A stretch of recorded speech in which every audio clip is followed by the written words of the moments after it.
ये बात है 3 जनवरी 2024 की। उत्तर प्रदेश भदोही से 15 किलोमीटर दूर एक उजड़ा गांव दुल्हापुर। रात के 2 बजे थे, तापमान 4 डिग्री और मैं था अकेला। लेकिन वो रात मुझे हमेशा के लिए अकेला नहीं छोड़ने वाली थी। मुझे पुरानी हवेलियों और शापित जगहों पर जाकर उनका डॉक्यूमेंटेशन करना पसंद है। मेरा कैमरा और मेरा हौसला, यही मेरी पहचान थे। एक दिन मुझे एक मेल आया, अगर सच में हिम्मत है तो दुल्हापुर जाओ। वहाँ अब भी एक दरवाजा है जो 1991 से आज तक कोई खोल नहीं पाया। मैंने सोचा, ओह एक और अफवाह, एक और रात की शूटिंग। पर ये मेरी जिंदगी की सबसे बड़ी भूल थी। दुल्हापुर, वो गांव जो मानचित्र से मिट चुका था। मैं बाइक से शाम को 6 मिनट पर दुल्हापुर पहुंचा। सड़कें टूटी थी, खंभों से बिजली के तार झूल रहे थे और हर मोड़ पर ऐसा लग रहा था कि कोई देख रहा है। गांव में घुसते ही एक बुजुर्ग मिला। उसने बस इतना कहा, अगर अंदर गए तो वापस मत आना, वहाँ रात नहीं काटी जाती। मैंने मुस्कुराकर सिर हिलाया, पर उसकी आंखों में डर नहीं बल्कि मौत का साया था। वो हवेली गांव के बिल्कुल आखिरी छोर पर एक टूटी फूटी हवेली थी। दरवाजे पर लोहा जंग खा चुका था, खिड़कियों से हवा नहीं सिसकियां आती थी। मैंने जैसे ही कैमरा ऑन किया,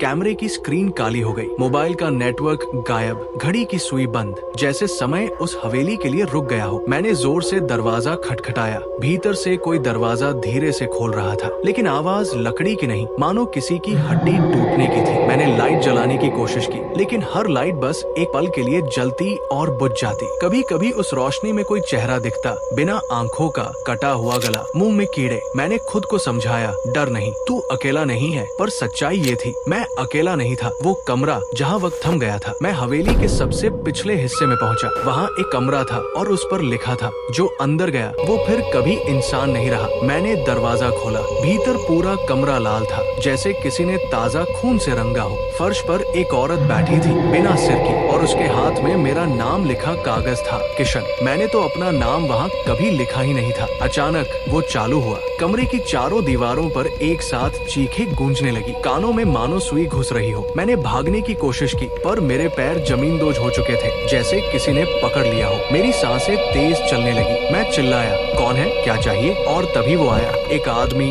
बिना चेहरा, सिर्फ आंखें गहरे गड्ढे जैसे, जिनमें कुछ नहीं था सिवाय मौत के। वो बोला, तू आया क्यों? तुझे किसने बुलाया? अब तेरा शरीर जाएगा, आत्मा यही रह जाएगी। हर तरफ से धुंध निकलने लगी, जैसे कमरे में धुआं नहीं, आत्माओं की राख हो। मुझे लगा मैं जल रहा हूँ और फिर मैं तड़पने लगा। मैंने देखा, मेरी छाया दीवार पर हिल रही थी, पर मैं स्थिर खड़ा था। मेरी परछाई अलग हो चुकी थी, अब वो मेरे बस में नहीं थी। सुबह नहीं आई। कई घंटों बाद मेरी आँख खुली। मैं हवेली के बाहर पड़ा था, सारा शरीर सुन्न, गले पर 4 नाखूनों के निशान, जैसे किसी ने गला घोंटा हो। मैं भागा वहाँ से दूर, जितना हो सके। आज जब भी मैं आईना देखता हूँ, आईने में मैं नहीं, वो परछाई दिखती है। आज भी जब मैं कुछ लिखता हूँ, हाथ खुद ब खुद उस कमरे का नक्शा बना देता है। मुझे नहीं पता मैं जिंदा हूँ या वही आत्मा बन गया हूँ।